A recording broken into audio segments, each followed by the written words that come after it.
اعوذ باللہ من الشیطان الرجیم، بسم اللہ الرحمن الرحیم۔ آج ہم جماعت داہم کا سبق نمبر 8 ملاقاتی، جس کا مطلب ہے ملاقات کے لیے آنے والے، اور اس سبق کے مصنف کا نام ہے قدرت اللہ شہاب۔ ہم اس سبق کا جائزہ لیں گے اور مشکل الفاظ کے معنی دیکھیں گے۔ جو صاحبان ڈپٹی کمشنر سے ملاقات کرنا چاہیں وہ سوموار اور جمعرات کے روز 9 بجے سے 12 بجے دوپہر تک بلا روک ٹوک یعنی کہ بلا جھجک کے تشریف لائیں۔ بے مقصد کے ملاقاتی اور سفارشی حضرات آنے کی تکلیف نہ اٹھائیں۔ یہ اس نوٹس بورڈ کی عبارت ہے جو میں نے شروع ہی سے اپنے دفتر کے سامنے لگا دیا تھا۔ یعنی کہ یہ قدرت اللہ شہاب کہتے ہیں کہ ایک نوٹس بورڈ میں نے اپنے دفتر کے سامنے ہی لگا دیا تھا اور اس کے باہر لکھا تھا کہ سوموار اور جمعرات کے روز 9 بجے سے 12 بجے تک بلا روک ٹوک تشریف لائیں، اور بے مقصد کے ملاقاتی اور سفارشی جو حضرات ہیں وہ آنے کی تکلیف نہ اٹھائیں۔ یعنی کہ سفارش ان کو پسند نہیں تھی اور بے مقصد بھی آنا۔ پہلے تو اس سلیس کا مطلب ہے آسان عبارت کا مفہوم کسی کی سمجھ میں نہ آیا۔ یعنی کہ پہلے تو اس عبارت کا مفہوم کسی کی سمجھ میں نہ آیا اور پیشہ ور ملاقاتیوں اور سفارشیوں کے علاوہ کوئی شخص میرے نزدیک نہ پھٹکا۔ یعنی کہ پیشہ ور یعنی کہ جن کو کوئی کام تھا، یعنی کہ اور سفارشیوں کے علاوہ کوئی شخص میرے نزدیک نہ پھٹکا، لیکن آہستہ آہستہ بڑی صورت یعنی کہ تیزی سے بدلنے لگے حالات۔ تو آہستہ آہستہ جو ہے حالات جو ہے وہ بدل گئے۔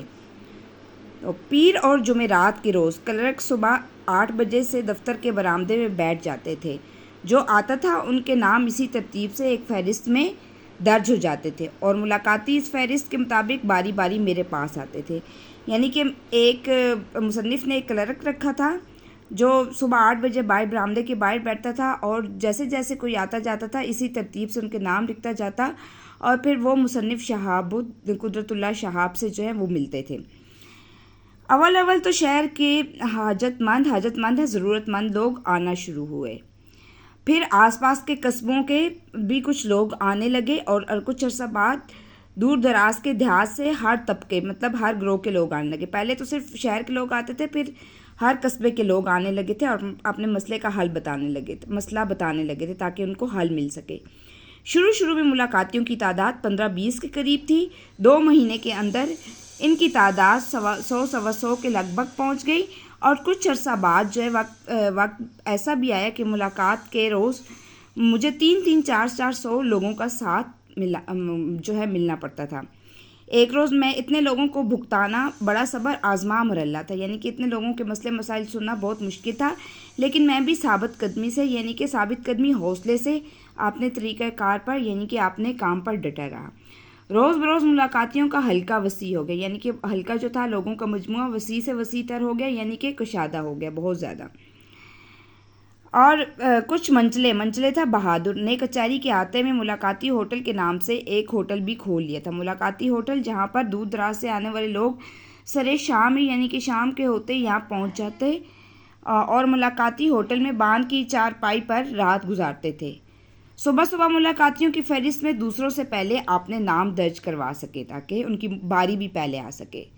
ملاقات کے روز میں بھی ایک رجسٹر کھول کر سامنے رکھ لیتا، ہر سائل کی شکایت اس میں درج کر لیتا۔ اگر معاملہ مقامی نوعیت کا ہوتا تھا تو متعلقہ افسر کو اپنے پاس بلا کر اس وقت وہیں فیصلہ کر دیتا تھا۔ یعنی کہ اگر اس کی حد تک یہ معاملہ جو تھا مصنف کی حد تک اگر وہ حل ہو سکتا تھا تو وہ جو تھا وہاں کے متعلقہ افسر کو بلا کر وہ حل کر دیتا تھا۔ اگر مضافات یعنی کہ ارد گرد، مضافات کا مطلب ہے ارد گرد کرب و جوار میں کسی پٹواری وہ ہوتا ہے جو زمینوں کا حساب رکھنے والا ہو، تحصیلدار یا تھانے دار سے کوئی رپورٹ طلب کرنا ہوتی تھی تو عرضی پر لکھ کر سائل کے حوالے کر دیتا تھا۔ یعنی کہ کوئی اگر ان سے صلاح مشورہ کرنا ہوتا تھا، پٹواری تحصیل سے یا تھانے دار سے کوئی رپورٹ طلب کرنا ہوتی تھی، درخواست لکھ کر وہ جو سوالی آتے تھے اپنا مطالبہ لے کر ان کے حوالے کر دیتا تھا، اور یہ رپورٹ ساتھ لے کر یعنی کہ وہ کہتے تھے کہ یہ رپورٹ دوبارہ اس تاریخ کو لینے آنا، تب تک ان کا مسئلے کا کوئی حل نکالنے کے لیے ان کو یہ تاریخ دی جاتی تھی۔ یہ حکم اور اگلی پیشی کی تاریخ میں اپنے رجسٹر میں بھی درج کر لیتا تھا۔ یعنی کہ مصنف جو تھا ان کا جو حکم تھا وہ اس کی جو مسئلے کا حل نکالنا تھا اس کو تاریخ دیتا تھا، اس تاریخ کو آ جانا۔ پہلے تو کسی پٹواری یا تھانے دار وغیرہ نے ایسی درخواستوں کو درخور اعتنا یعنی کہ توجہ کے قابل نہ سمجھا، درخور اعتنا یعنی کہ توجہ کے قابل نہ سمجھا اور سائلوں کو ڈرا دھمکا کر بھگا دیا۔ جب مقررہ تاریخ پر کوئی سائل رپورٹ حاصل کیے بغیر واپس آتا تو میں اسے اپنی کار میں بٹھا کر دور دراز علاقوں میں متعلقہ تھانوں یا پٹواریوں کے ڈیرے پر پہنچ جاتا اور سائل کے کاغذات برآمد کر کے اس کے مسئلے پر وہیں کھڑے کھڑے مناسب احکام جاری کر دیتا ہے۔ یعنی کہ جب پہلے کوئی پٹواری یا تھانے دار جو تھے وہ لوگوں کو ان کے مسئلوں کے حل نہ بتاتے تھے اور ان کو ڈرا دھمکا کر واپس بھیج دیتے تھے، تو تب کیا کرتا ہے مصنف، ان کو اپنی گاڑی میں بٹھا کر دور دراز کے تھانوں اور پٹواریوں کے پاس لے جاتا، وہاں ان کے مسئلوں کا حل کاغذات نکال کر وہ حل کرواتا، ان کے احکام جاری کر دیتا جو مناسب ہوتے۔ میرے اس طرز عمل کا چرچا یعنی کہ جو تھا وہ عمل مشہوری ہوگی، یعنی کہ جو وہ کرتا تھا انصاف، تو رفتہ رفتہ محکمہ مال اور پولیس کا عملہ بھی اپنی جگہ محتاط ہو گیا، یعنی کہ ان کو بھی پتہ لگ گیا کہ بہت سختی کا مرحلہ شروع ہو گئے۔ میرے ملاقاتیوں کے کام بڑی حد تک نچلی سطح پر حل ہونا شروع ہو گئے۔ میرا ایک ملاقاتی سفید ریش، اب سفید ریش ہوتا ہے سفید داڑھی والا، بزرگ، صفت اور نیک دل انسان تھا، یعنی کہ بہت نیک تھا۔ اس کی باری آئی تو اس نے عصا کہتے ہیں لاٹھی کو کئی بار زور سے مارا، میز پر مارا اور گرجدار آواز میں کڑک کر بولا، انصاف کی رسی ہاتھ سے مت چھوڑو، بات ہرگز نہ بھولو کہ قیامت کے بہت قریب ہے اور ہر شخص خدا کی بارگاہ میں اپنے اعمال کا جواب دہ ہوگا۔ اس قسم کی خالصی تبلیغ ملاقاتی شاذ و نادر ہی نظر آتے ہیں۔ شاذ و نادر مطلب بہت کم ملتے ہیں، ورنہ اکثریت تو ایسے لوگوں کی ہوتی ہے جو کسی محکمانہ کارروائی پر کسی مفسد کا مطلب ہے فساد پھیلانے والا کی چیرہ دستی، یعنی چیرہ دستی مین ظلم یا محض قدرت کی ستم ظرفی ہے مذاق میں ظلم کرنا کا شکار ہوتے تھے۔ یعنی کہ جو مطلب وہ کہتے ہیں کہ تم انصاف پر قائم رہنا، جو بزرگ تھے وہ کہتے ہیں کہ ایسے جو ہے وہ کہتے ہیں کہ ایسے جو ملاقاتی ہوتے ہیں وہ شاذ و نادر ہی نظر آتے ہیں جو دوسروں کی حوصلہ افزائی کرتے ہیں، ورنہ اکثر لوگ تو ایسے ہوتے ہیں جو صرف فساد اور ظلم کرنے کی حد تک ہوتے ہیں۔ جو ایسے ملاقاتیوں کا دائرہ وسیع ہوتا گیا، اس کے ساتھ ان کے ذاتی مسائل میں بھی عجیب و غریب تنوع مطلب ہے قسم کے پیدا ہوتے گئے۔ ایک ساس اپنا لڑاکا بہو کے خلاف شکایت نامہ لے کر آئی، پھر ایک مڈل اسکول کی استانی کو خطرہ تھا کہ اگر اس نے اپنے امیر تاجر کی کنزین کا مطلب ہے موٹی عقل لڑکی کو اچھے نمبروں سے پاس نہ کیا تو اسے گنڈوں کے حوالے کر دیے، اغوا کر کے گنڈوں کے ذریعے اغوا کروایا جائے گا۔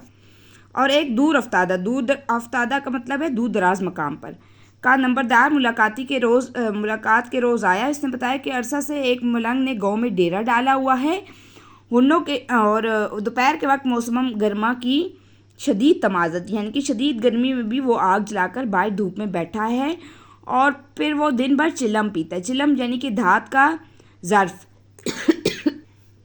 دھات کا وہ ظرف یعنی کہ ظروف جس میں تمباکو نوشی کی جاتی ہے۔ دور دور سے لوگ اپنی مرادیں لے کر اس کے پاس آتے ہیں اور وہ کسی سے وہ گھی کا کنستر مین ٹین کا ڈبہ وصول کرتا ہے، کسی سے گندم کی بوری یا چاول یا چینی کے انبار کا مطلب ہے ڈھیر، خاص طور پر عورتوں سے سونے چاندی کی انگوٹھیاں اور چوڑیاں تک اتروا لیتا ہے۔ اگر کوئی شخص اس کی فرمائش پوری نہ کرے تو وہ جلال میں آ کر یعنی کہ روب یا غصے میں آ کر سائل کی جانب کئی بار ہاتھ جھٹکتا ہے۔ اس عمل سے اس کے بدن کا کوئی حصہ سن ہو کر مفلوج ہو جاتا ہے، مفلوج یعنی کہ جس کو فالج ہو جائے۔ لوگ اسے چارپائی پر لٹا کر گھر لے جاتے ہیں جہاں 1.5-2 ماہ یہ اذیت یعنی تکلیف کاٹ کر ٹھیک ہو جاتا ہے وہ بندہ۔ اسی طرح کے درجنوں کیس اس علاقے میں رہنما ہوتے ہیں۔ نمبردار نے کہا ساری آبادی اس کے خوف سے سہمی ہوئی ہے، سمجھ میں نہیں آتا ہم کیا کریں۔ تو یہ ہے کہ وہ کوئی بندہ جو ہے فریاد لے کر آتا ہے کہ اس طرح سے کوئی گاؤں میں ملنگ آ گیا ہے جو لوگوں کو ٹھگتا ہے، ان کے ساتھ ظلم کرتا ہے، ان سے چیزیں وصول کرتا ہے، اور ان سونا گندم بوریاں، اور وہ شدید گرمی میں بھی آگ جلا کر بیٹھا ہوتا ہے، اور جو کوئی اس کی فرمائش کو پورا نہیں کرتا تو وہ غصے میں آ کر ان کو اس طرح سے جھٹکتا ہے جیسے ان کو فالج ہو گیا ہو، اور پھر وہ بندہ اذیت جس کو تکلیف پہنچانا چاہتا ہے وہ تکلیف میں پڑا رہتا ہے۔ اور اسی طرح کے درجنوں کیسز اس علاقے میں رہنما ہو چکے ہیں۔ تو جو ہے نمبردار نے کہا کہ ساری آبادی اسی خوف سے سہمی ہوئی ہے، سمجھ میں نہیں آتا کہ ہم کیا کریں۔